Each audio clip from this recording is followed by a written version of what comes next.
আসসালামু আলাইকুম। দেশ আমার টিভির সংবাদে সবাইকে স্বাগত জানাচ্ছি। আমি জিহাদ হাসান। পদ্মার তীব্র আগ্রাসনে ভাঙনের শিকার ঐতিহ্যবাহী বাজার। সাইফুল ইসলাম কামালের প্রতিবেদন। মুন্সিগঞ্জে পদ্মার তীব্র আগ্রাসনে ভাঙনের শিকার শত বছরের ঐতিহ্যবাহী দিঘিরপাড় বাজার।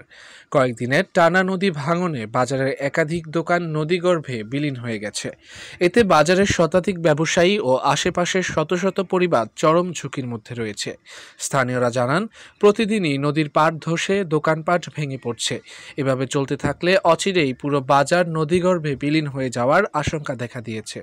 ব্যবসায়ীরা ক্ষোভ প্রকাশ করে বলেন, বরাবর প্রশাসনকে জানানো হলেও ভাঙন রোধে কার্যকর কোনো উদ্যোগ নেওয়া হয়নি।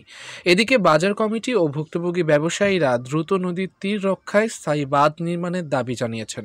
তারা বলেন, সময়মতো উদ্যোগ না নিলে দিঘিরপাড় বাজারের অস্তিত্ব বিলীন হয়ে যাবে এবং কয়েক কোটি টাকার ব্যবসা বাণিজ্য ক্ষতিগ্রস্ত হবে।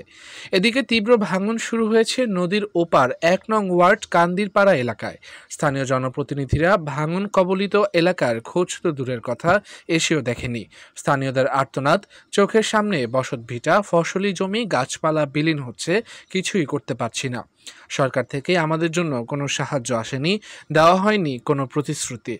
ভাঙন রোধে দিঘিরপাড় বাজারে বেশ কিছু জিও ব্যাগ ফেলা হয়েছে। ভাঙন রোধে স্থানীয় জনপ্রতিনিধি ও প্রশাসনের হস্তক্ষেপ এখন সময়ের দাবি বলে জানিয়েছেন সচেতন মহল। জেলা প্রশাসন সূত্রে জানা গেছে, ভাঙন কবলিত এলাকা পরিদর্শনে একটি টিম কাজ করছে। পানি উন্নয়ন বোর্ডের সাথে কথা বলে দ্রুত জিও ব্যাগ ফেলে ভাঙন রোধ করা হবে। তাছাড়া কান্দারপাড় এলাকায় ত্রাণ সহায়তা পাঠানো হয়েছে। সাইফুল ইসলাম কামাল, দেশ আমার টিভি।